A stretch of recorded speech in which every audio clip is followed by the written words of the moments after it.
And a great look inside that crew access arm as it is now made its way right up against the side of the Dragon spacecraft, and crew 11 sitting comfortably with their visors open, just recently given that command. The seat rotations have been issued, and they are now stretching their legs. You can see Mike Fink flexing the ankles a little bit and preparing to egress the capsule and Dragon Endeavour here in just a few moments. But to go back to what we were saying, they were heading up to the International Space Station, where currently a crew of 7 will look to welcome in this cadre of 4, including the commander of Expedition 73, Takuya Onishi of JAXA, his best friend, Kimiya Yui, as a member of Crew 11. So it'll be the first time in several years that 2 JAXA astronauts have been on board the International Space Station together. And what better way to do that than with your best friend that gets to come up and pay a visit with you. But NASA's Anne McClain and Nicole Ayers, along with Johnny Kim, also on board, along with Roscosmos cosmonauts Kirill Peskov, Sergei Ryzhikov, and Alexei Zubritsky, will anxiously await their arrival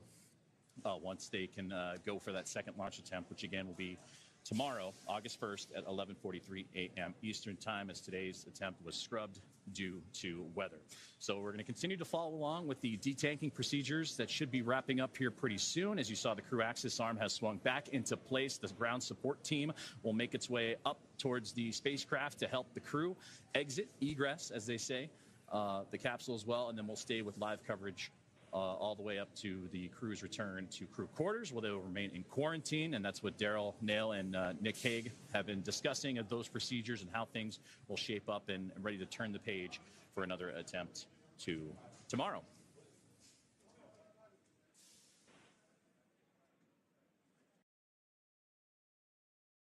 So as we continue to follow along and keep updates with the egress of NASA's SpaceX Crew 11 and the next crew rotational mission to the International Space Station, I'd like to join and bring in my colleague here in Hawthorne for another update in Ronnie on all things with the spacecraft, Falcon 9, and the egress procedures that are currently ongoing. Thanks so much, Joseph. Yeah, so we're obviously following very closely as we move through these detanking and then these upcoming egress procedures. For those of you who have been following along with this mission since we picked up our launch coverage today, you can really tell that we are doing everything that we did in the lead up to liftoff now just in reverse. So a couple of minutes ago, we heard the call out that the launch escape system has been disarmed. To give you a little bit more color there, the launch escape system consists of 8 Super Draco thrusters, in addition to a lot of avionics and control systems that support them. And those engines provide fault-tolerant propulsion for Dragon's launch escape system. In the extremely unlikely event of an emergency, those Super Draco engines can actually power Dragon off the top of Falcon 9 and away from the launch vehicle in less than 8 seconds. To be able to do that, obviously those engines are extremely powerful. So we only want that system armed and capable of doing that emergency exit procedure when it's absolutely necessary. Our flight rules dictate that that is necessary anytime we have propulsion and astronauts on board the vehicle. So right now, knowing that we're clearing the completion of that detanking process, it was safe to go ahead and disarm that launch escape system. Now, of course, on your screen, you've got this view of the crew access arm, which is the primary way that our astronauts walk out from the White Room, to the White Room and then enter the Dragon spacecraft. But it's important to note that all these systems we have working together, the Super Dracos that are part of the LES. The crew arm engage sequence is complete. Crew arm is fully engaged and pinned. Confirmation there that we've got the crew arm fully engaged and ready for our astronauts to begin that egress process. Obviously, that's going to start by having our ground support team come back up and help with that hatch opening procedure.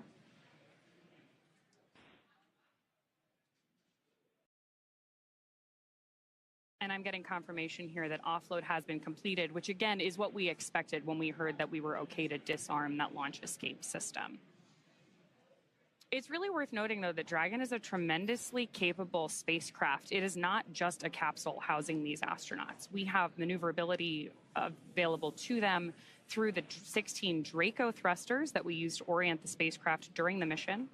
We obviously use those, rely on them really heavily as we do all of the maneuvers in our approach to the International Space Station. And then those Super Draco thrusters that are part of the launch escape system, as well as all of the avionics, the controls, everything that our astronauts are using to monitor the vehicle progress, both now in more off-nominal situations like this, where we've had a scrub due to weather, but also throughout their flight to the International Space Station. As we were talking about earlier, our crew today was scheduled for about a 38-hour trip to the International Space Station. All of the information that they're getting from our mission control team is displayed inside of Dragon for them. Still seeing little bits of rain. One of the things that we talked a little bit about earlier, but is still really interesting, anytime you are leaving Earth, we're monitoring weather not just at the launch site. It's really all the way along the ascent corridor. Obviously, Falcon lifts off and then does a gravity turn so that we can get up to space going 17,500 miles an hour horizontally. We're not just going up. So we're moving through a huge portion of the atmosphere on our trip to space. And the weather for that entire ascent needs to be clear. And again, if we were going to leverage that launch escape system in flight for any reason, you'd hear on a typical ascent, our crew will call out certain abort modes where the the spacecraft may have to eject to. In the instance that anything were to go wrong, that weather also needs to be good. We need to be able to get to the crew, make sure that they're healthy. And then, of course, anytime we have crew entering or exiting the vehicle, we're working those carefully rehearsed and fine-tuned procedures like we're seeing them step through now.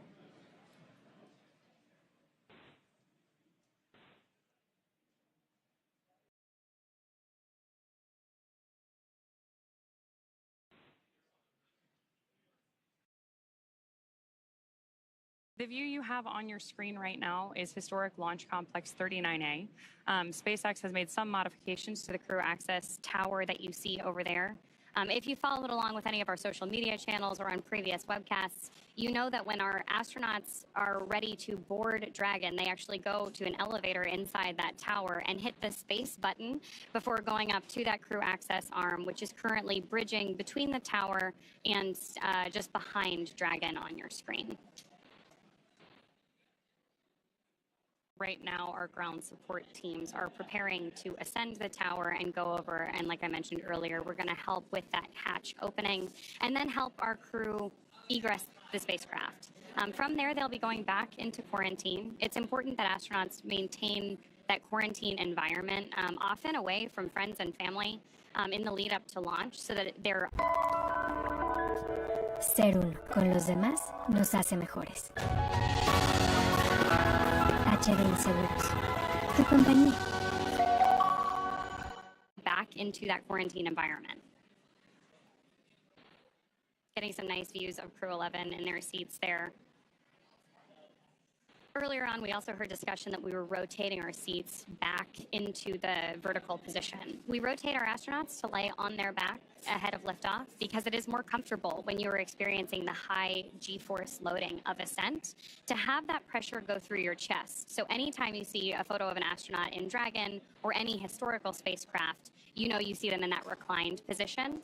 The seats on Dragon are another really nuanced and sophisticated part of the spacecraft. They have the ability to do that rotation and then move themselves back into the horizontal position in the event of an egress like this. But we also heard discussion earlier that we can remove those footrests to give the crew some additional room inside the spacecraft for their trip to the International Space Station.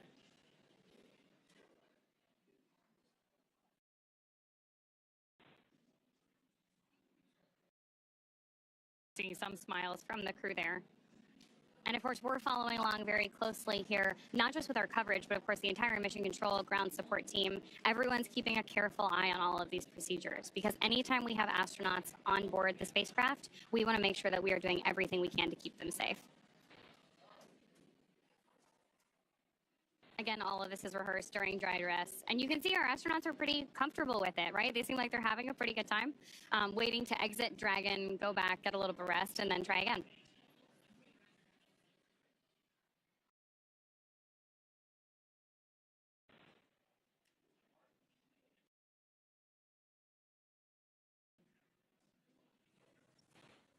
And to that point too, Ronnie, it's great to see them with those smiles too. This has been a crew that we heard in earlier portions of the broadcast today that they've all been coming from different missions and different assignments, and to have that flexibility and to be a team player is a crucial component of becoming an astronaut and a cosmonaut, and seeing those smiles for them and knowing their journey and their path and their history as an NASA astronaut or a JAXA astronaut or Roscosmos cosmonaut.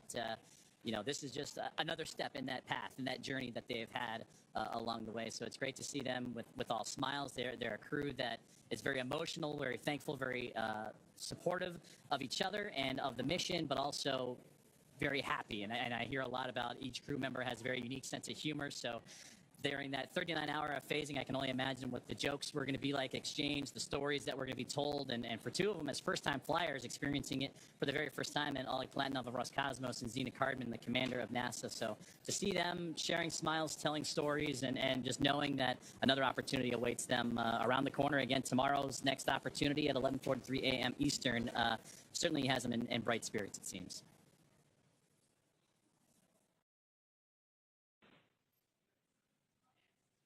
So we'll continue to stay with our live coverage of the egress procedures of NASA's SpaceX Crew 11 as their launch opportunity this morning unfortunately comes to a close due to a weather violation. They were scheduled to launch at 12:09 a.m. Eastern time, but the violation came into play right in the key moments of the countdown, almost right up to T-minus 1 minute left in the countdown. They called the hold and addressed the crew that weather, unfortunately, was not cooperating with them and that they would have to stand down from today's launch attempt and make their way back to crew quarters after detanking and safely egressing the vehicle for the next launch attempt. But again, opportunities tomorrow and for the foreseeable future, so there are opportunities aplenty here in the near foresight for NASA's SpaceX Crew 11 team.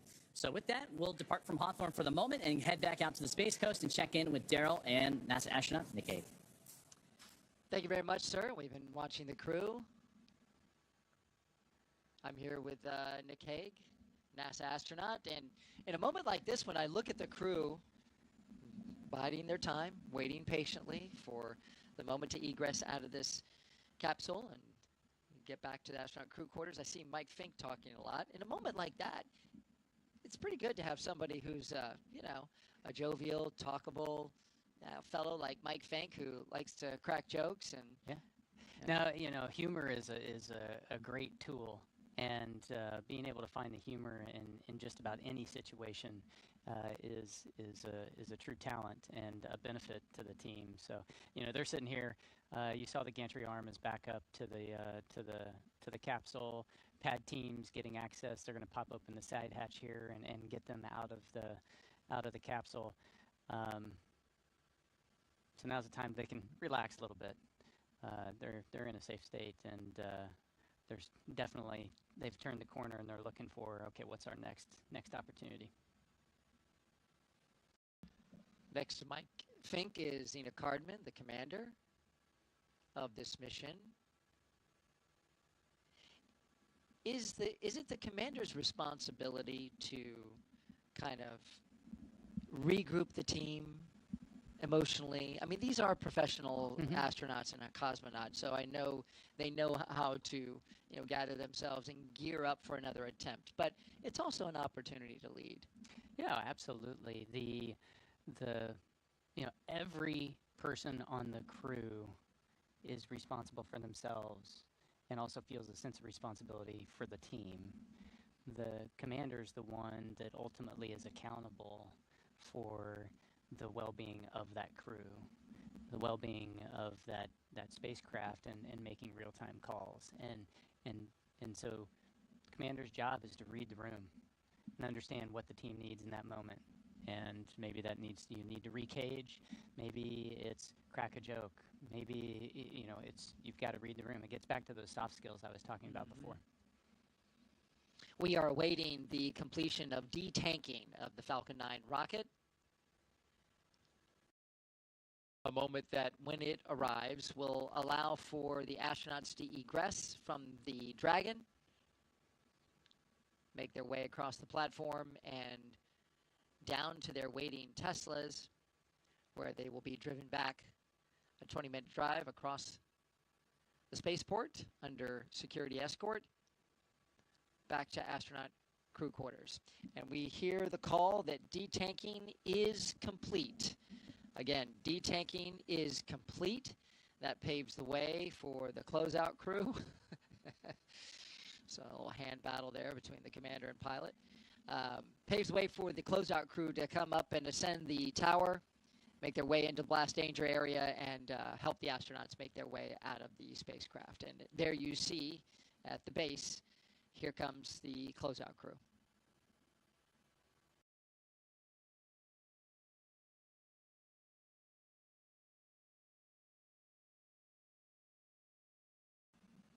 Have the first member of the closeout crew making their way across the access tower. And this is actually the final steps up to the 275-foot level, where they go into the crew access arm.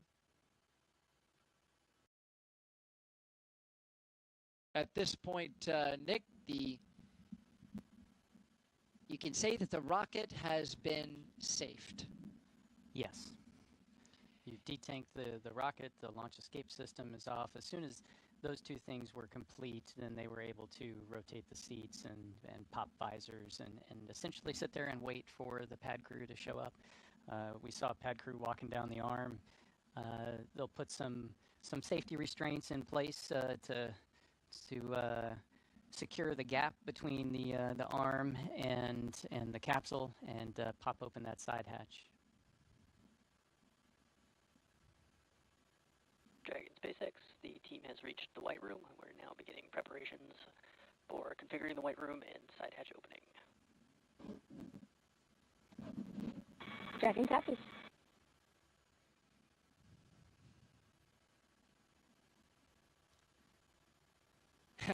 And sounds like the hatch. Oh no, selfie. It's selfie time. Kimiya's got his tablet out and he's taking a selfie. I'm not sure where that picture will go in the grand scheme of pictures that they'll be taking, especially with a launch day, a real launch day where everything works out.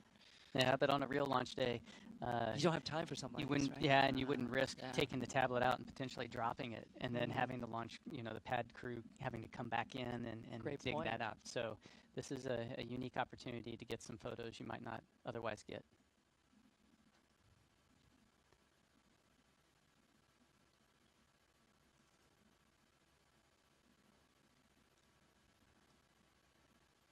Not the easiest thing to work with a tablet like that when you're wearing big gloves. Right.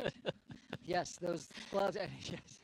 So now they're doing it again. Yeah, those gloves are touch sensitive. Yes. You can use them on the tablets and they work, but they do look pretty bulky. Yeah, and your fingers, there's some layers associated with it, so you're not as dexterous as you would be otherwise, and you get used to it though, because you spend a lot of time in training, sitting in the suit, working in the capsule, weeks at a time in Hawthorne out in Los Angeles. As the closeout crew brings their equipment necessary to unseal the side hatch, open it up, and get the crew out.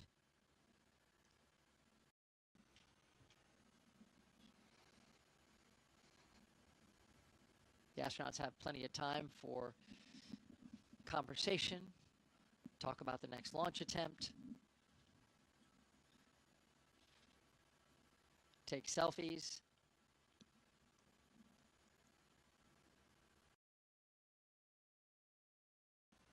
So you launched 3 times, and you never had a weather scrub? Never had a weather scrub. That is fortunate. Yes, indeed. We had a delay. We didn't actually scrub. We had a delay because of a hurricane coming through. Oh, right, but we saw that days well in advance. So yeah, never got to the point where we did that. Although, and the point was brought up earlier, every crew practices a scrub when they do dry dress. Right. And so you get to go through the procedures, minus all of the waiting for the prop load to go on and the prop load to come off.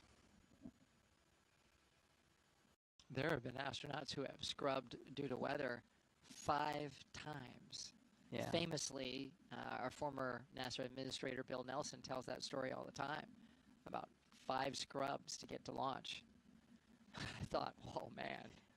Space is hard. There's a lot of factors that going into everybody feeling comfortable that it's safe to launch.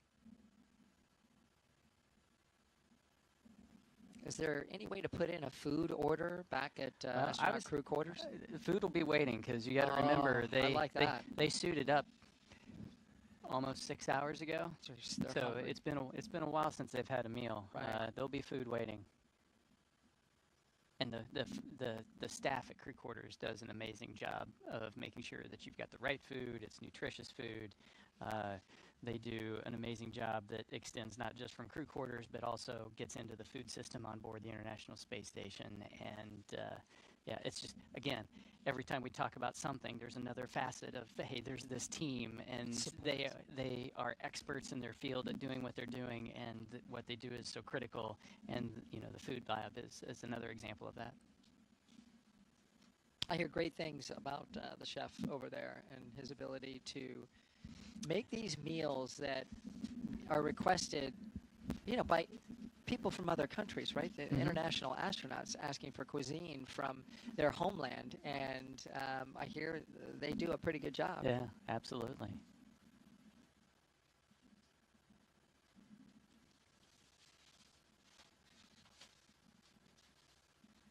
You see the closeout crew on the left. They are securing the white room to the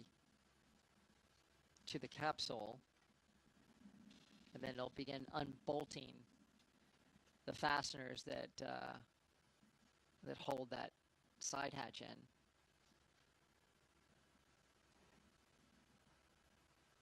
Yeah, you want to mind the gap. That's a little bit of a drop. Yeah, that's a 275 feet straight down.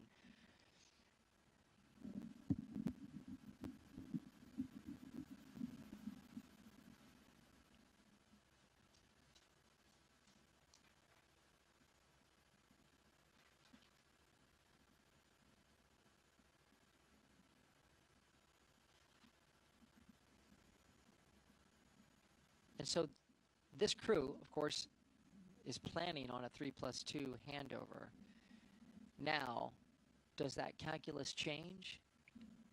Well, you saw the handover is going to be influenced by weather as well, because you have to have good weather to land. So even if we can launch them, Crew 10's got to have good weather to land. And so you'll see that calculus change. The importance of the handover activities and being able to have one crew, you know, essentially show the ropes a little bit to the other crew before they leave is still critical. But that is also tempered with, well, we have a window of good weather here, or we have a window of bad weather there, and trying to find that spot, that sweet spot to bring everybody home. Lots of moving parts with regards to the planning in that regard. Yeah, Mother Nature gets a vote. Every time. So they must maintain quarantine along with the support team. How does that factor into whether or not they get to see or talk to family in close proximity? Yeah, so the family will maintain quarantine. The immediate family will maintain quarantine. They didn't break it after up and they drove through off? the launch, so that if something like this happens, you can still be able to, go to the beach house and have dinner with the family if you've got enough time to do that kind of thing. Okay. But yeah, quarantine it's serious business, because we're trying to make sure that we keep the crew safe on orbit, and we know that we don't want to take sickness up there. So again, there's another team that monitors all of that and makes sure that we're able to maintain it.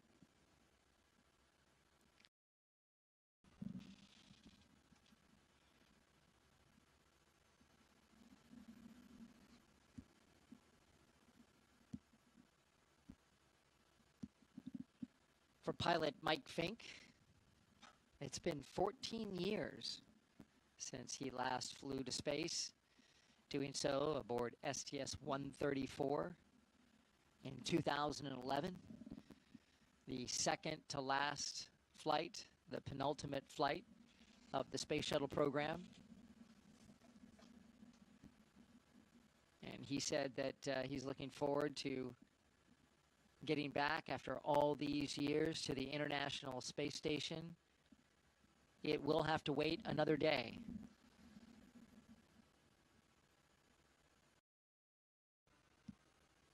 That's going to be really interesting for him because he was telling us that he saw space station here on the ground, here on Earth, the segments of this incredible orbiting laboratory, which is the size of a football field in space.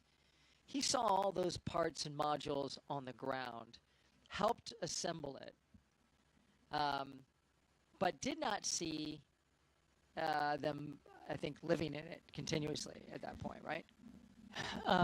No, we would have been continuous at that point, but the configuration has changed a lot since his last visit. I see. And we've added new modules.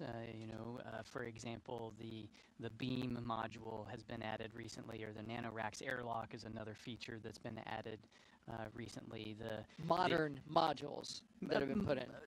Yes, modern facilities that have been experiments that they've been testing out, or commercial partners have been putting on board.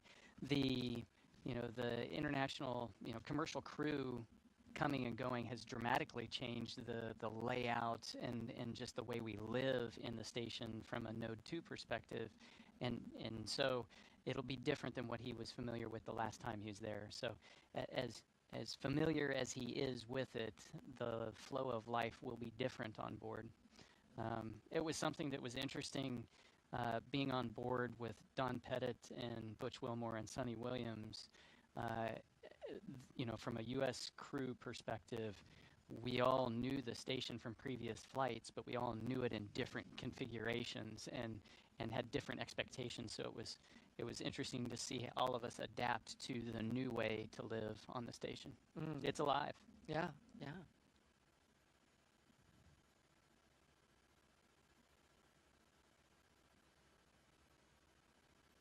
So we got a question that has come in from Joseph Zakshevsky, our commentator in Hawthorne. Okay.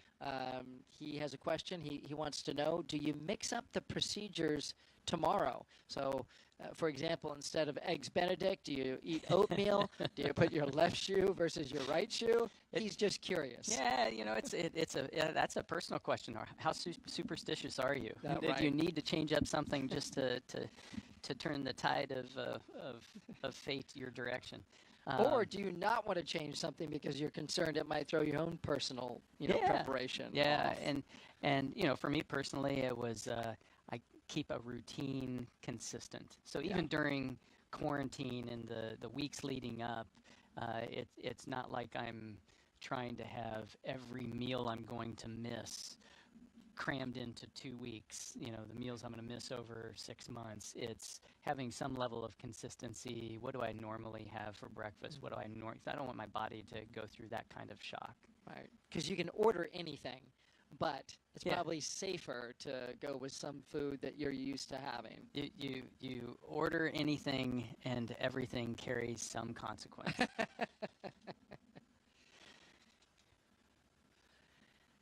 Thank you for your question, Joseph. And thank you for the job that you and Samya did today, and Ronnie as well. Yeah, it was outstanding. Joseph and Samya, I believe, are new to our crew launch broadcast. So we have a question coming in from the cameraman who's asking about the devices that are strapped to the knees of each of the astronauts. So it's called a satchel. In the aviation world, you'd have a knee board so that you could pilot an aircraft, and then also have a place to draw, write down, take notes. This is a little beefed up version, so it has the knee pad feature where there's paper that you can take notes and write things down so you don't forget them.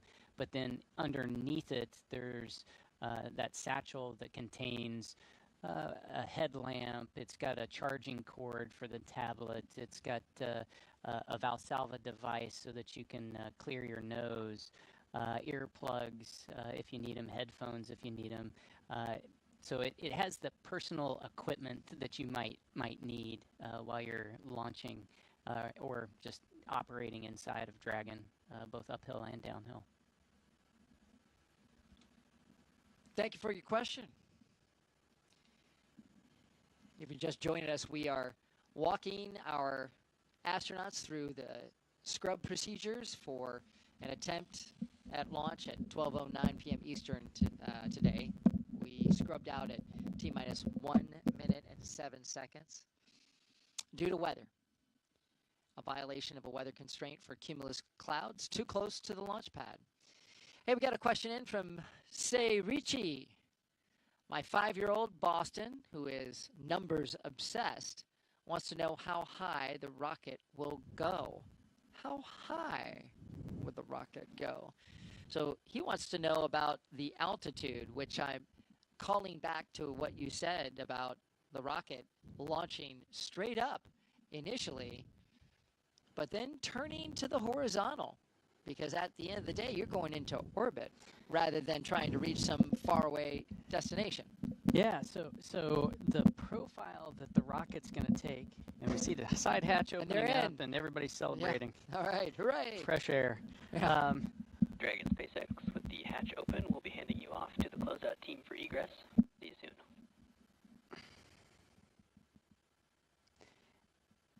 And so the rocket's going to initially go straight up to get some clearance from the ground, and then it turns horizontal. And at about the 200-kilometer mark, it's turned horizontal, and all of its thrust is trying to accelerate it downrange. It's trying to cover ground on the Earth. And it essentially is coasting and slowly falling back down to the Earth until it's reached that 17,500 miles per hour, and at which its arc of its fall matches the curvature of the Earth. But it's only a few hundred kilometers up. And then as we spend the next 40 hours, or what they would have spent 40 hours rendezvousing with the space station, they would have raised that 200 kilometers up to the 400 kilometers or 250 miles that the station lives at. So it's not that far up. It's the distance between major cities in the U.S. It's drivable if you could drive there. Cape Canaveral to Miami. There you go. It's not that far. And what's even more impressive is if you've flown on a plane and you look out the window of a plane, you can see a really long way, but you're looking the entire distance through the atmosphere. The space station, when you look down, you're looking a really long way, but it's only the last few miles that you're looking through the atmosphere. And so the Earth, the surface of the Earth is really clear. And so it doesn't feel like it's that far away.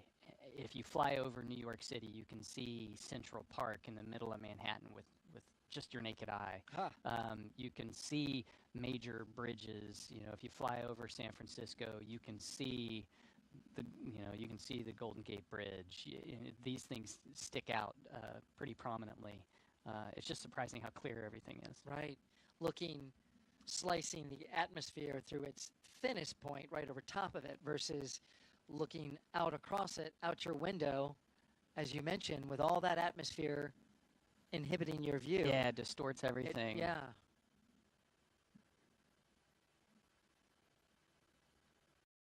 Which is also why you get a sunburn between 11 and 2 o'clock and not at 7 in the morning or 7 at night, right? Yes, because the sun has to travel through all that atmosphere. Wear your sunscreen. That's right. Well, this public service announcement brought to you by NASA.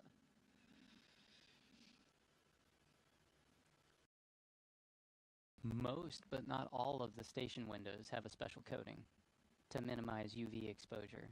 But not all. Well, some of them we don't want that because we want to do scientific experiment. We want to collect scientific data through them, and so those you have to be careful. Those, if you're in them for a handful of minutes without any protection, you can get burned. How about that? Yeah. Also, do you put special cameras in those windows as well, or do you just shoot through the regular UV protected ones? You can. We just use the regular cameras through.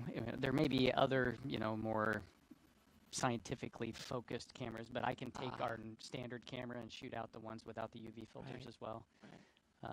The U.S. lab window, WRF, is not UV protected. That makes sense. It's interesting.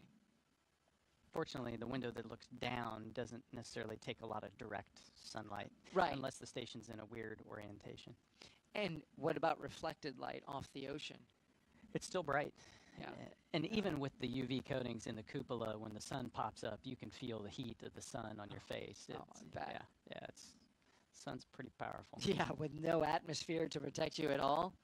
I mean, you're not that much farther away from the sun or closer to the sun than Earth is. But you feel it. Yeah. I see Oleg getting out. All right, we got one out. 3 to go.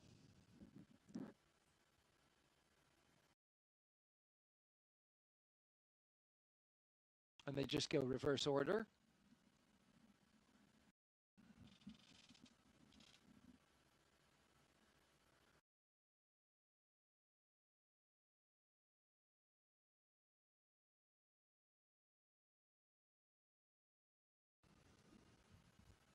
The operation will look very similar tomorrow, as you mentioned, the Groundhog Day effect. But there are some things that they're not going to do, right?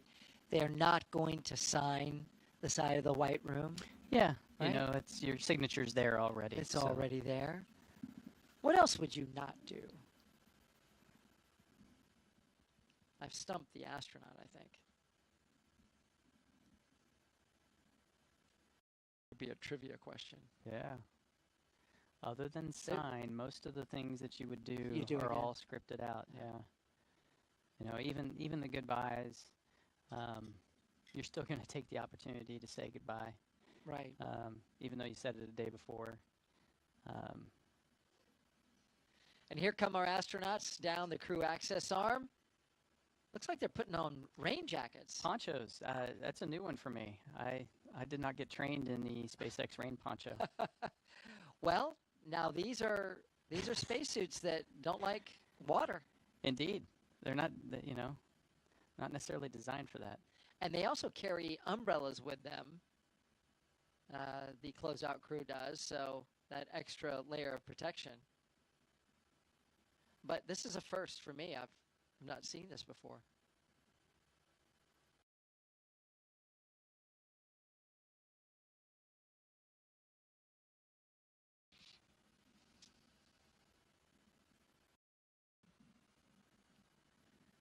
If there is a shot that really exemplifies what we went through today, it's this one.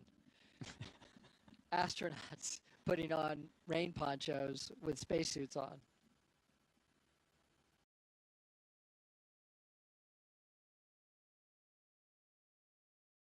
So they come out of the gantry. They have to walk down a flight of stairs over to the elevator.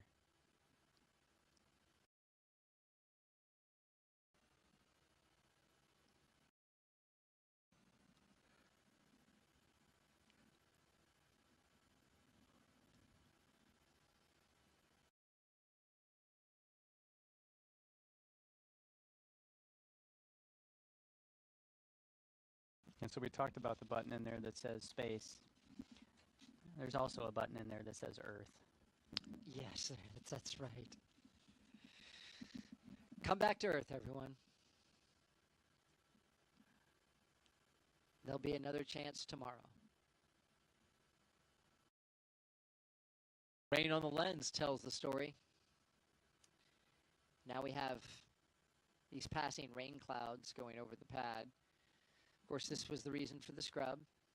At 12:08 p.m. Eastern Time today, we scrubbed the launch attempt of NASA and SpaceX's Crew 11 launch to the International Space Station.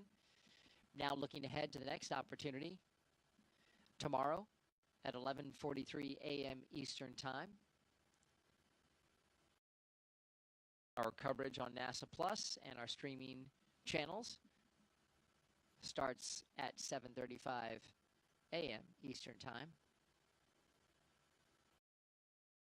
And so next up, we are watching as the astronauts go down the tower, making their way to their Teslas, which are parked at the base of the launch pad where they left them earlier today, about 3 hours ago.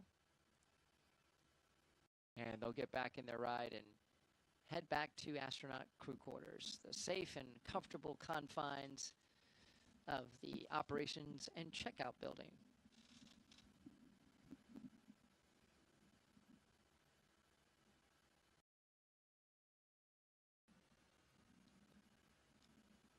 We talked about the next opportunity for a launch tomorrow. One thing that will be considered, teams from SpaceX and NASA and the Commercial Crew Program will take a close look at that weather in the ascent corridor to see if it is worth taking a shot. Yes, they have the opportunity to go to the space station, but they will want to see if that situation is going to work out, if the weather's not too difficult to extract the crew from the Dragon should they have an emergency abort, come off the top of the rocket and splash down in the Atlantic Ocean.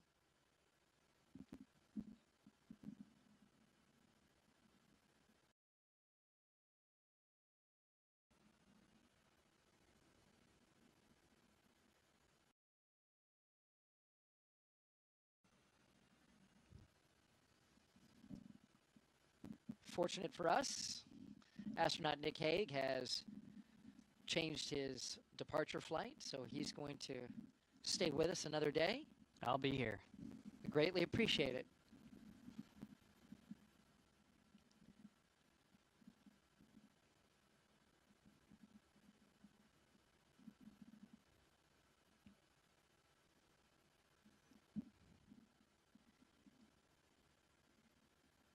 You talk about the support of the crew in throughout the operations, both getting ready for launch and, of course, in this capacity for a scrub procedure. But there are thousands of people who came to see this launch today in person.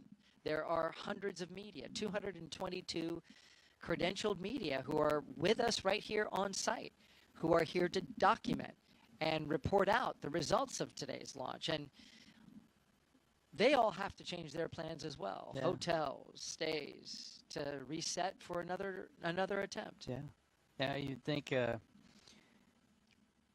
with that much of a ripple effect, that much momentum and inertia to let's make this happen, that there'd be this go fever. And that just shows you how disciplined the process is to be able to say, nope, today's not the day.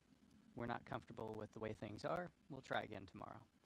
And, it does put a huge ripple and a lot of change on everybody. And it stresses the team. But it's the right thing to do. Absolutely. And the rainy ride back to astronaut crew quarters requires us to wipe the windshield if we're going to see out the front window. Did you bring an umbrella? Because we're in a studio where, it's not a straight shot back to the press site. I've got 10 feet to get to my car once that door's open, so I should be okay. You're going to be all right? I won't melt. No, you don't have a black rain poncho on you? No, stuff in your pocket. I'm not critical spaceflight hardware. Well, you are critical to our launch broadcast, I will tell you that, my friend. It's been fun. It'll be fun to do it again. Absolutely. We'll need you to bring all new material tomorrow. My son would tell you it's just the same stories over and over.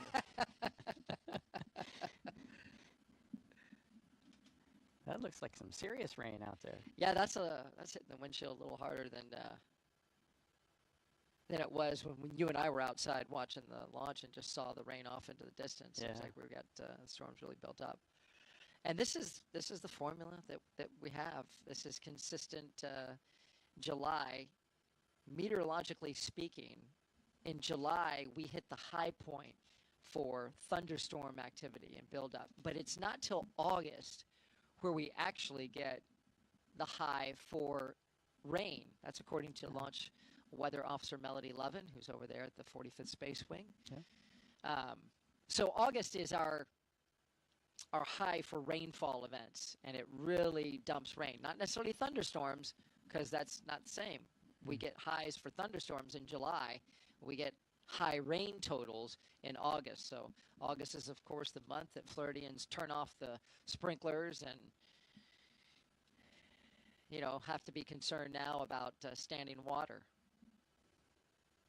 You saw the helicopter. Helicopter's still there with the team, with them on the security ride back to astronaut crew quarters. You know, they're not just there for TV purposes. They are there to keep an eye on everything and make sure that we don't have anybody who is somewhere they shouldn't be with regards to this crew. Yep, critical support, security. They just let us strap a broadcast camera on top of or underneath the helicopter, and it's very helpful, though. We want to thank them for that. It gets amazing views. They really do. And they're out there flying in the rain, so we appreciate their efforts today. They did a great job with those shots around the pad.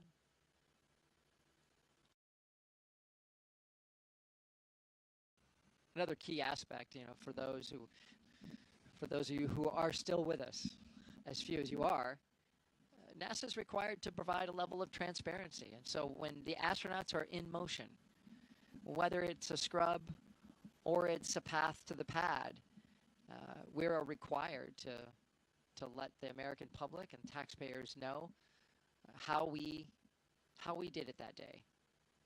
We didn't go today, and so this is what we did instead. We detanked the rocket and we moved the crew from the rocket back to their crew quarters.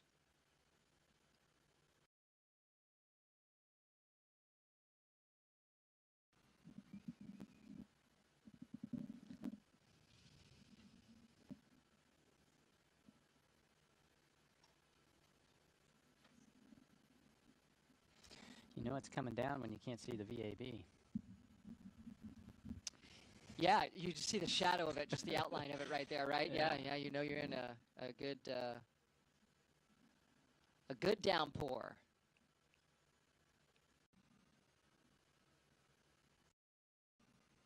So again, for those of you who are still watching, want to emphasize we have an opportunity tomorrow, but like I was saying earlier, the teams at SpaceX and NASA are going to evaluate the weather downrange, and they're going to look at the entire picture to see if a launch attempt makes sense for tomorrow.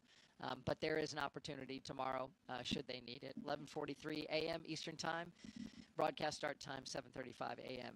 Eastern Time. We have opportunities as well on Saturday, August 2nd, and Sunday, August 3rd.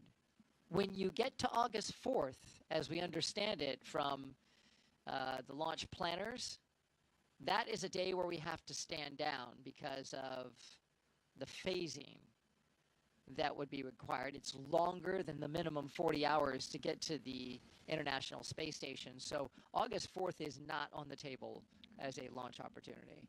But then the 5th, 6th, and 7th are. Yeah. You know, and that really just helps protect for the back end of the mission when you have to undock, because you could have long phasing there. And the Dragon is certified for a certain number of hours to be free flight separate from the International Space Station. And so you don't want to use up its life just getting there.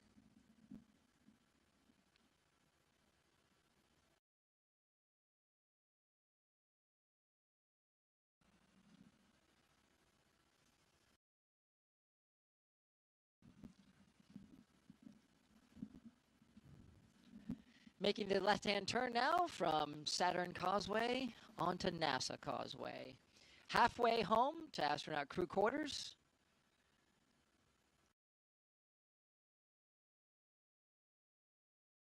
I've been on the NASA Causeway when the security detail comes rolling down your way. There's always a little bit of a sinking feeling, because honestly, you never know if they're like they have a gigantic rocket right behind it and they need you to pull over and sit there and wait for them to go by, or if it's in this case, you know, not as often, but you've got an astronaut crew coming by, which is cool nonetheless. But they clear the roads, and you have to move over when you see that security car coming. Yeah.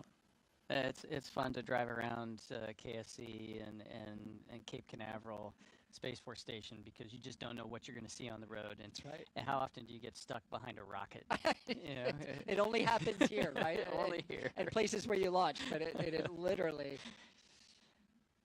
And I can't help. I got to roll down the window, and I just have to gaze at this giant rocket booster moving down the road. And it's and many times it's flown to space. Yeah. So you're looking at flown space hardware going right by you on the middle of the road. Yeah, it's a special place. Right through the red light, as it should be.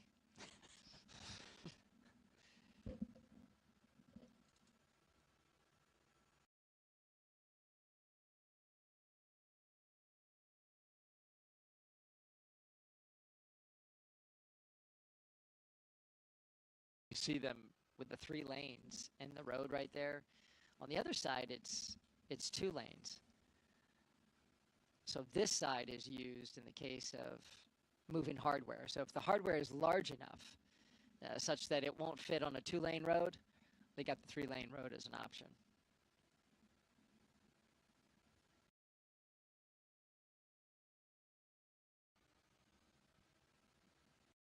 That's when you're talking big rockets. Oh, you're talking real big stuff right there, yeah.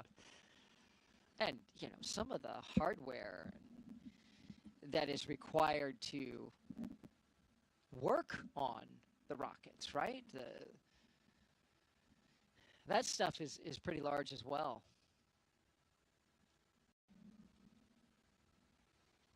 Yeah, it's amazing to you come out here and to get the glimpses of Artemis 2 and just the size and enormity of we've got Falcon 9 takes us to the International Space Station, and then you look at what it takes to get to the moon, and it's an order of magnitude more difficult. Absolutely. That's going to be an impressive launch to watch. No doubt. And as you say, and have said many times before, with crew on it, not only is it an impressive rocket when it launches, talking about the Space Launch System, and Artemis 2 coming up early next year. We saw Artemis 1 back in 2022. But you've got just the enormity of that rocket blasting off and the thunder and the power that it emits. Just like you say, you got to have a lot of horsepower to get to the moon. Did you get a chance to go over to the VAB and see the SLS? I haven't been on this trip. That's true. I will. I'm sure. It's worth the price of admission. In your case, they will lay out the red carpet. Yeah, they're over there doing some pretty key testing that happened to coincide. So they've got the Artemis 2 crew over there and doing some initial checkouts, and so it's exciting times. The mission's right around the corner, and before long, 4 of my friends are going to strap to the top of that and go visit the moon. How cool is that? That is going to be.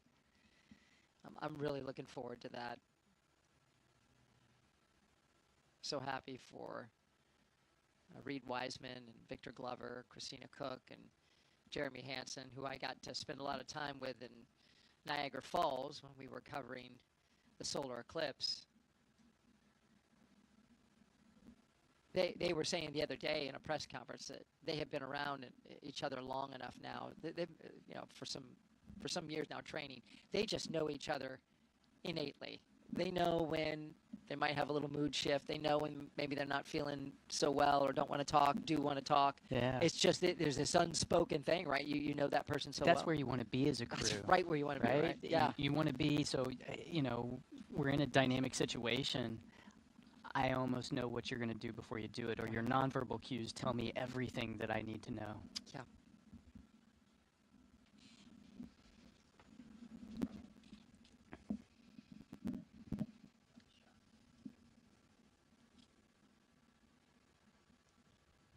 That's why we train the way we train. That's a great way to put that. Period into that sentence there, because that is exactly where you want to be. Sometimes I look at the training, I'm like, wow, that's a long time training, but the better integrated you are, the more you know your crew member, your fellow crew members, that just, like you just said, that has to lend itself to a higher level of mission success. Well, it's the last leg here as we make our way. You can see the operations and checkout building on the left in view. Getting ready to wrap up our coverage here. The astronauts, they're up on the 3rd floor of that building.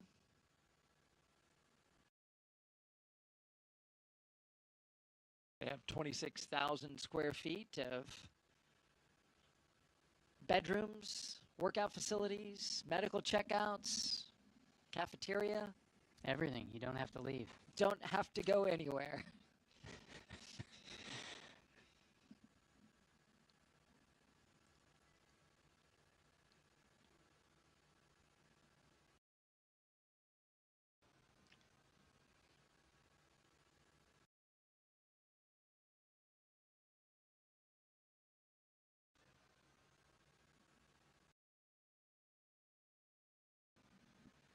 And we are back to where we all started this thing, about 6 hours ago, Nick. Yeah. This was the starting point. Well, we really appreciate, if you're still with us, joining us for our launch attempt today, the attempted launch of Crew 11 by NASA and SpaceX.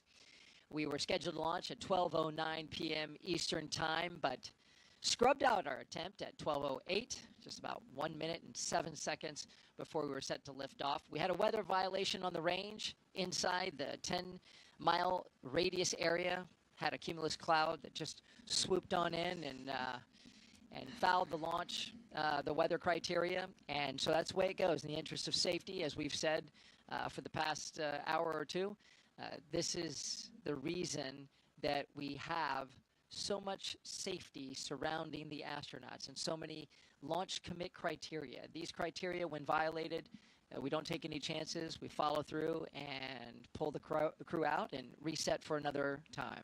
Yeah, absolutely. Safety is paramount. Today's an example of that. I want to thank all of our guests who were with us today. I want to thank SpaceX, of course, and the team over at Johnson Space Center for joining us on this launch attempt. And thank you, sir, Brigadier General. My pleasure. You'll be back tomorrow? Absolutely. Happy about that.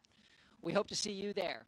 And if we do choose that attempt for tomorrow, we will be on the air at 7:35 a.m. But stay tuned to our NASA social channels. We will update you with the latest information about which launch attempt we end up looking for. We've got a number of them, as I mentioned, going up to August 3rd.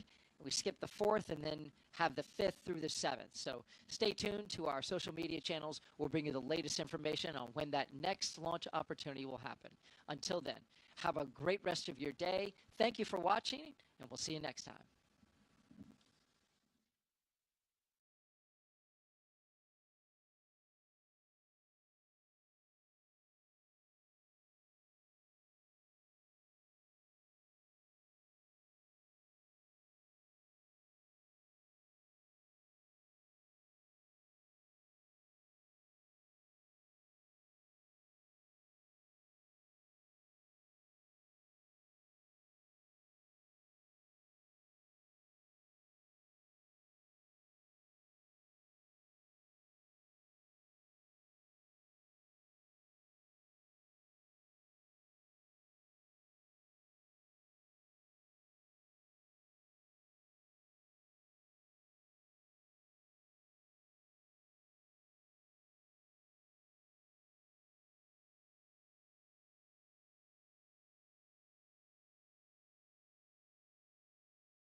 Muchas gracias a los medios de comunicación que nos acompañan. Saludo con respeto al general secretario, almirante secretario, fiscal general de la República, general Hernán Cortés, titular de la Guardia Nacional. En representación de las instituciones que conforman el Gabinete de Seguridad, Secretaría de la Defensa Nacional, Secretaría de Marina, Fiscalía General de la República, Guardia Nacional, Secretaría de Seguridad y Protección Ciudadana y el Centro Nacional de Inteligencia, vamos a informar una operación realizada de manera simultánea en la Ciudad de México, Estado de México y Querétaro, lo que permitió desmantelar una de las principales organizaciones criminales dedicadas al robo y comercialización ilícita de hidrocarburos en la zona centro del país. Resultado de más de 6 meses de trabajos de inteligencia e investigación, en seguimiento a una organización delictiva dedicada al robo de hidrocarburos, con el uso de herramientas tecnológicas, así como de vigilancias fijas y aéreas, se identificó a sus principales líderes, los puntos de extracción ilícita de combustible y rutas de traslado que utilizaban. Con la información recabada en investigaciones de gabinete y campo, se desarrolló un operativo para detener a 7 personas vinculadas con estas actividades, quienes contaban con órdenes de aprehensión que fueron obtenidas por la Fiscalía General de la República. Además de asegurar los patios de maniobra para sustraer, almacenar y distribuir ilícitamente el hidrocarburo, así como los objetos relacionados con este delito. Con ello, se consolidó el desarrollo de las investigaciones y se obtuvieron nuevos datos de prueba para ampliar el ejercicio de la acción penal. En estas operaciones fueron detenidas 32 personas, se cumplimentaron 6 de las 7 órdenes de aprehensión, entre las que se encuentran los principales líderes de esta organización delictiva. Se aseguraron 12 inmuebles que funcionaban como centro de operaciones criminales, en donde se aseguraron 21 tractocamiones, 14 semirremolques, 5 remolques, 14 contenedores tipo tanque y autotanques, 8 pipas, 5 cajas secas, un tanque estacionario, 48 vehículos, algunos blindados y de lujo, un autobús, 12 motocicletas, 36 armas de fuego, una bodega de almacenamiento, diversas dosis de droga y cajas de medicamento controlado. Se clausuraron también 2 tomas clandestinas. Se aseguraron casi 16 millones de pesos en efectivo y también se rescataron diversos animales exóticos que fueron puestos a disposición de Profepa. De acuerdo con las investigaciones, este grupo criminal estaba liderado por Sirio Sergio N.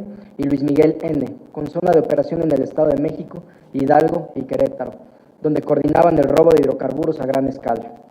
Su modo de operar consistía en perforar ductos para la extracción de gas LP y gasolina.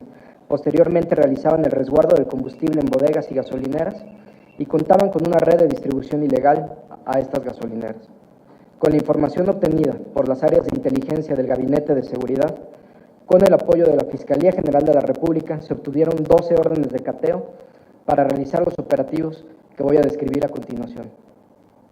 En el municipio de Ixtlahuaca, Estado de México, se realizaron 4 cateos, donde fueron detenidas 15 personas, entre ellas Sirio Sergio N., líder de la organización delictiva, quien coordinaba la extracción de tomas clandestinas, traslado de hidrocarburo, así como los vínculos con autoridades estatales y municipales para mantener sus operaciones.